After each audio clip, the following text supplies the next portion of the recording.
Hey, this is Alan Hunter, one of those original MTV VJs. Glad to be here on Beats and Eats. Where are my eats, by the way? Live from the virtual lounge in cyberspace, it's Beats and Eats. A happy hour for the mind, featuring the best in conversation and pop culture. Food, music, movies, comedy, you name it. And you'll never know who'll be dropping by to pay us a visit. Now, here are your hosts, Ty Ray and Nick Gelso. The virtual lounge is open. It's Ty Ray, Nick Gelso, and Beats and Eats. And Nick and I, as you know, big fans of Queen. Nick in particular. We've talked about the band for the last 5 years on this show. So it's only appropriate we do a special show in conjunction with the release of the brand new movie, Bohemian Rhapsody, and number one at the box office. As of this recording, it's made $70 million. I think it's on its way to making $200 million worldwide as we record this. And it's a movie that has taken some slings and arrows, for sure, from critics and many out there. But finally, I think it's getting its due. And Nick, as a person who is a Queen aficionado, a Freddie Mercury fanatic, I was blown away by the film, so I want to toss to you to get your input on the film, considering it has been, it's been savaged by some people, and I think unfairly so. Yeah. Let's start this way, Ty. I think that the best rated Queen album ever was Jazz. Critics hate Queen, is what I'm saying. Right. They just always did, and doesn't surprise me. I think there's some we could talk about a couple of the inaccuracies, I guess, and see how people are honing in on those. But for me, this is kind of bittersweet, Ty, because Queen was always in my top 5 bands, and when I started to really like them in the early 90s, it was kind of like, oh, if you like Queen, you must be gay, because Freddie died of AIDS, right? So to see now that I could drive down Beacon Street in Boston and I hear someone in their car with "Don't Stop Me Now" or "We Will Rock You" is kind of bittersweet. Kind of like podcasting. We started podcasting. Everybody said we were crazy, right? Not everybody's podcasting. But the point is, I really liked the movie. I went into it with an open mind, knowing that it was an amazing, crazy whirlwind of a life wrapped up into 2 hours, and that it wasn't going to be a documentary, and everything wasn't going to be perfect. And I had that in my mind going in. So, and I knew from deep diving on it, I knew some of the inaccuracies going in as well. So I was prepared for them. So with that in mind, taking that and putting it to the side, there was more accurate than inaccurate. It's just that the inaccurate things were big things. Well, go ahead. No, what I don't understand is the criticism by some that this movie is somehow anti-gay. I don't get it. Right. I don't get it. I don't get it either. Explain it to me. Because you know why? You take it back to the time when Freddie Mercury was alive and in his prime, I guess, and people, I believe, were self-loathing, and it was taboo, and you were going to get the gay disease, AIDS, right? And you could go on and on and on. People hid it for their entire lives. It's not like it is in 2018. Well, this movie's not taking place in 2018. And there's no question, just listen to Bohemian Rhapsody. Freddie Mercury had a lot of struggles with his sexuality and with his personality on stage versus off stage. And I think they portrayed it really, really accurately. And I don't think that it was homophobic at all. I don't see how a guy being celebrated in one of the all-time gayest stage costumes ever at Live Aid could be felt as homophobic. Was that whole entire 100,000 people at Wembley that day, were they all gay? Because they were jumping up and down for this guy who was wearing a muscle shirt and white tight jeans and a beaded belt on his arm. The guy's clearly gay, right? So I don't get that. I think it's just contrived, and it's trying to find something to criticize. That, I think, is the worst criticism. I think it's actually very accurate to having done all the research I have done on not just this band, but the bands I love. I love history, even with basketball.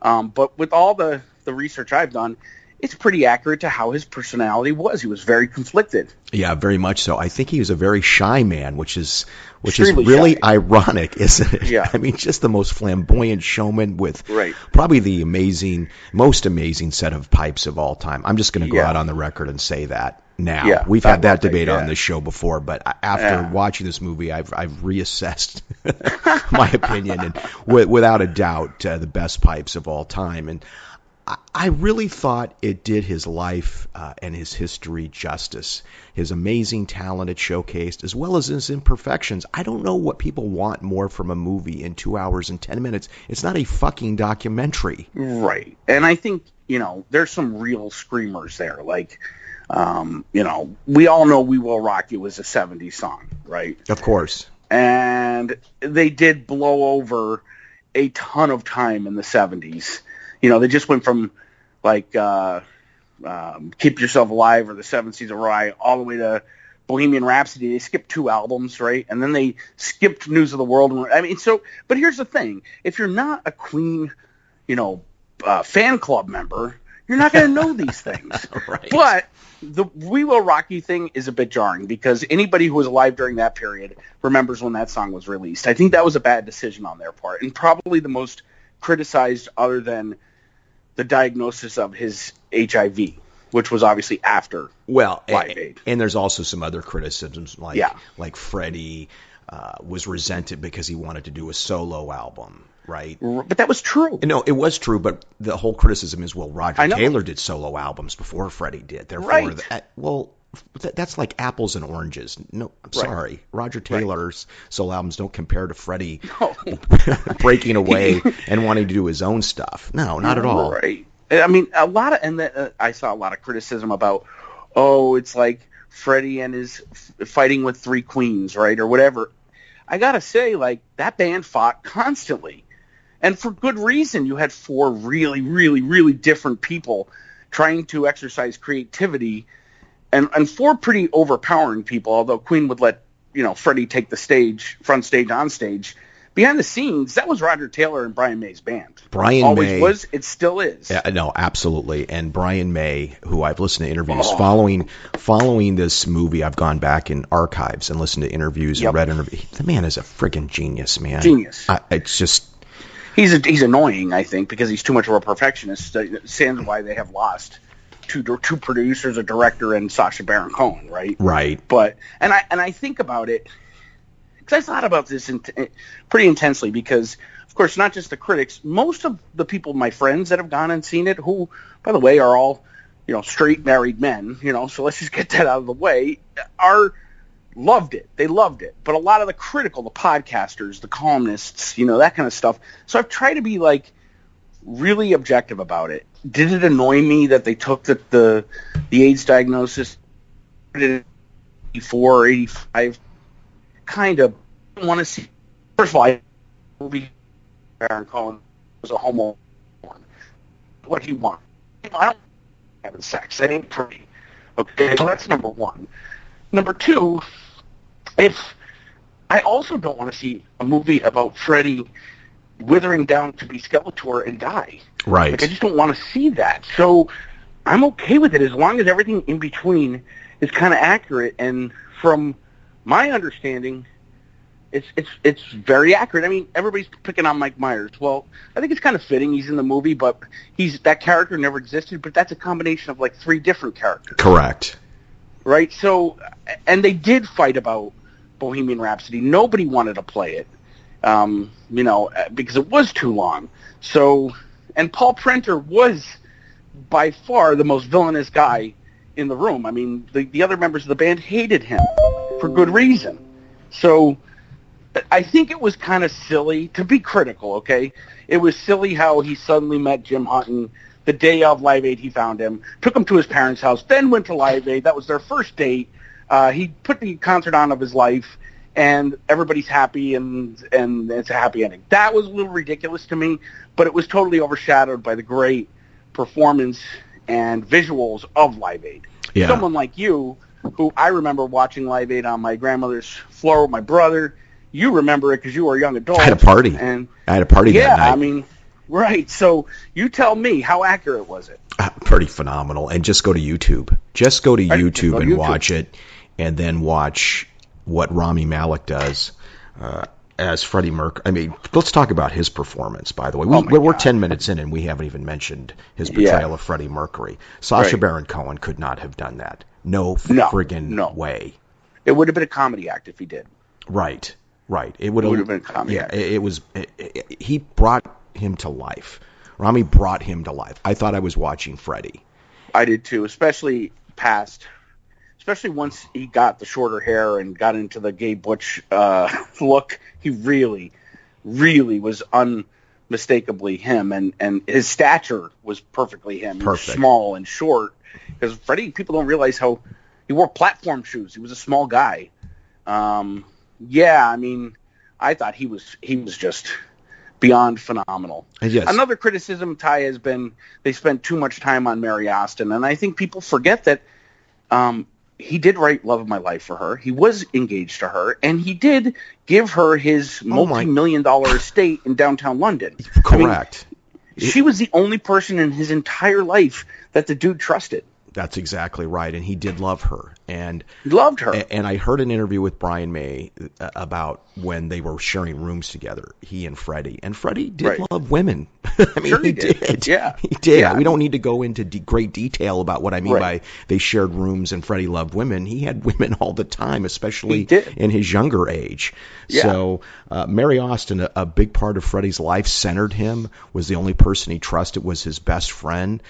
Yep. And he left like you said, his estate, right? Half of his estate.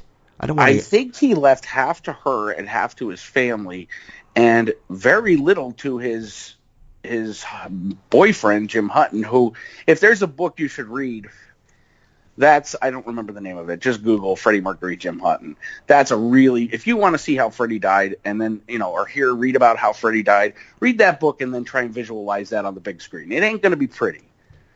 So, but yeah, I mean, Freddie kind of had, I don't want to say the last laugh there, but everything went to her, everything. And to this day, she protects his legacy. I mean, she wouldn't even let them film in the home in Garden Lodge, which is where he lived. She wouldn't let them in the home to film. Now, I do believe she cooperated with the film, but she didn't let them in. He was extremely private. It was heartbreaking to watch them play the light game. Flick the light on, flick the light off. Oh, yeah. He was so lonely, right? Which was so true. Yeah, he was so lonely. I would like to have learned a little bit more about his family because I didn't know that side of him. Yeah. And the fact that maybe his dad didn't accept him, his mom was I think a lot of people didn't know that. One thing I didn't know was that he early on experienced prejudice for being Farsi or whatever, for being Middle Eastern. I did not know that happened, and they made that pretty clear in the early concerts when they were screaming "Packy" at him or whatever. And he was pretty tortured because of his teeth, which became his trademark, right? That became his trademark. Yeah, I mean, I loved when he said, I have 4 extra incisors, and it makes my voice. Because he was afraid to get that changed, that it would change his voice. That's true. Yeah, and it became his trademark. How ironic. I've heard people criticize, Freddie comes out of the closet, or not out of the closet. Freddie tells the band that he has AIDS, and now he's suddenly struggling to find his voice in the practices for Live Aid. Well, just go on YouTube, and don't even look at the Live Aid concert, which was pretty perfect, but look at they have the practice sessions. He does not have a voice. Freddie struggled with vocal cord issues his entire career. They've had to cancel concert tours over it. And when you have a voice like that, I think you can understand it. And if you're not that big of a fan, that you don't want to see the practice sessions, in which turn he was wearing the exact same outfit, and so were all the band members, which is that accurate.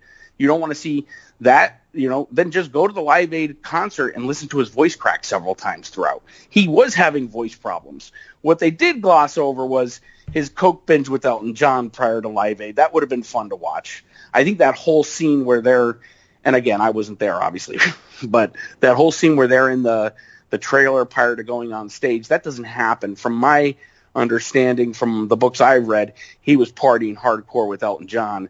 And please, by all means, again, go on YouTube and YouTube Elton John Live Aid, and there's no question Elton John is totally coked up.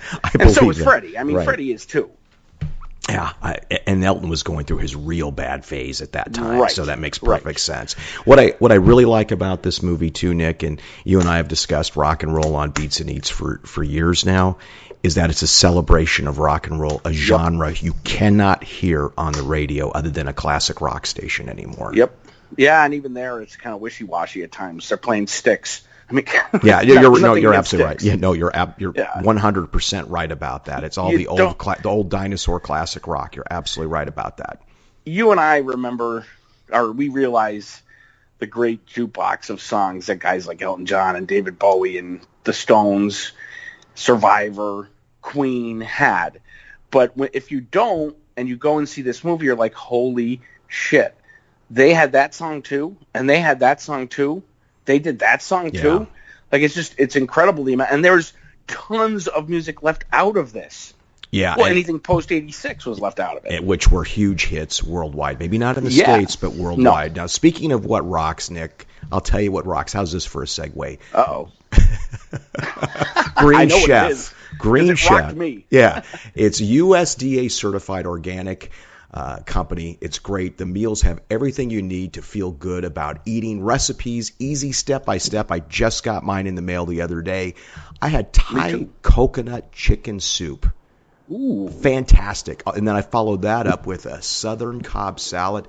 Nick, all the meals USDA certified. It's an organic company. They've got all sorts of meal plans from paleo, vegan, vegetarian, keto, gluten-free, omnivore, carnivore, you name it. I got the carnivore. It's so good, isn't it? Yeah. Oh, my God. Yeah, and I love everything from the packaging to the point-of-sale material. The recipes inside is all on – it's all with green in mind. Green not meaning the color, meaning eco-friendly and healthy. Yeah, it's terrific. That's all I'll say. I feel great after I eat these meals. A variety of organic ingredients. Like I said, I had the Thai coconut soup, delicious step-by-step ingredients, made it even easy for an idiot like me to make. Perfect. Can't boil water. No, exactly. Perfect for a cold Northwest night when it's cold outside. And now is a great time to order Green Chef. Go to greenchef.us/beats.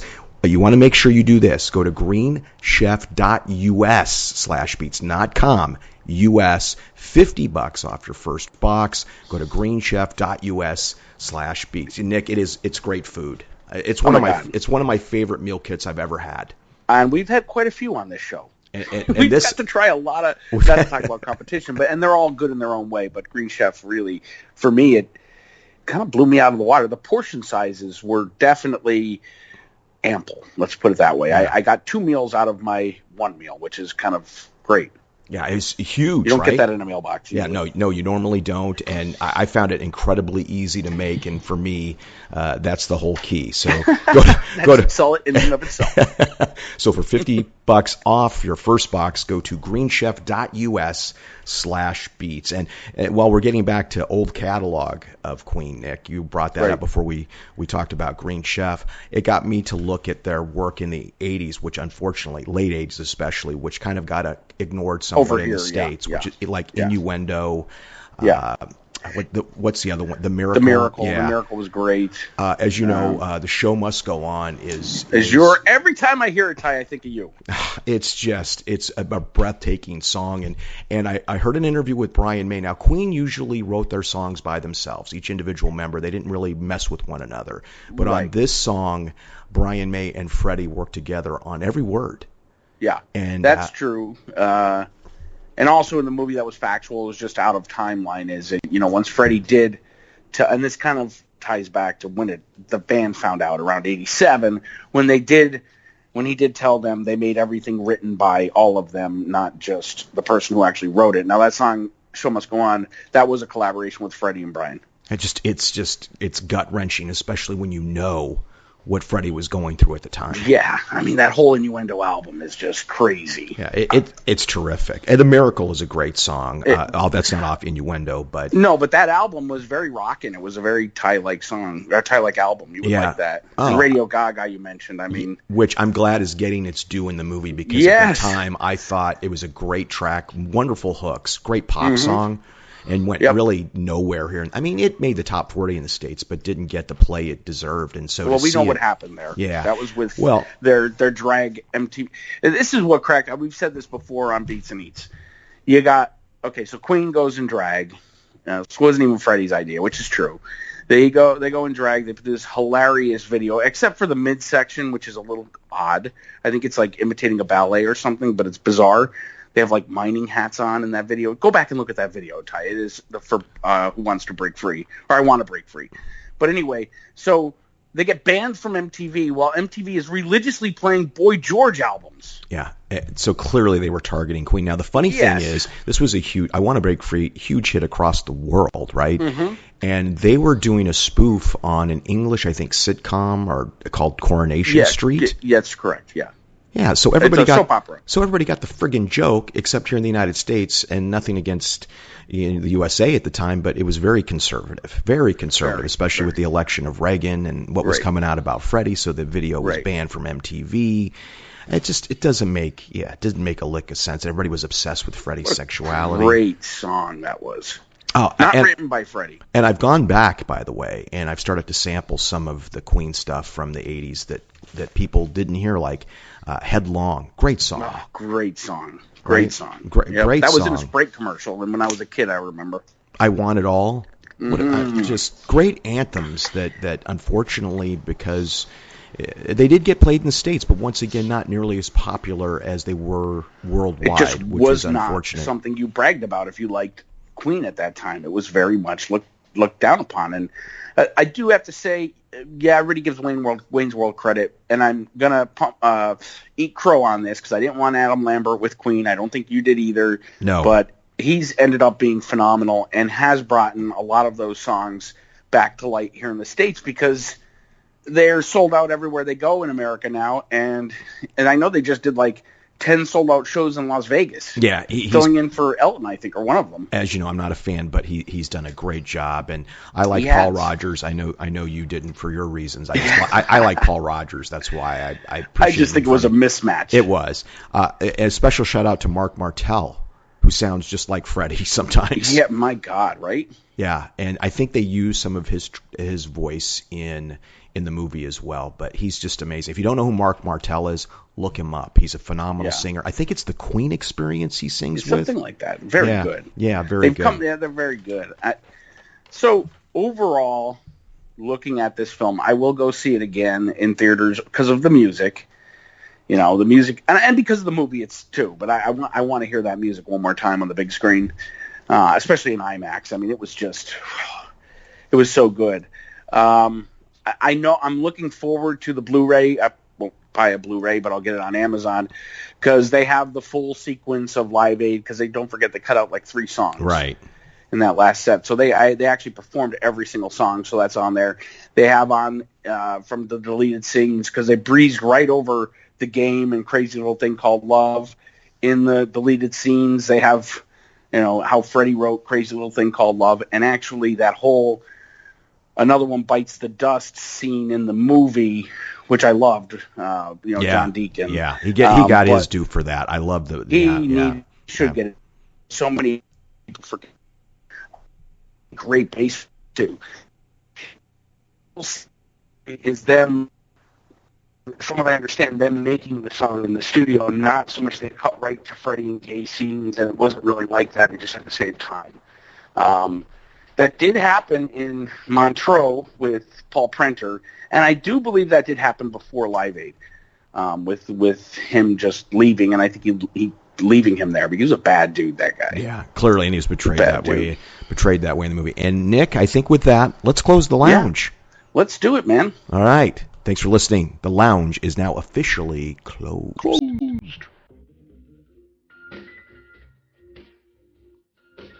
The virtual lounge is now closed. For Beats and Eats, I'm your bartender, Scott Mitchell. Until next week, stay cool.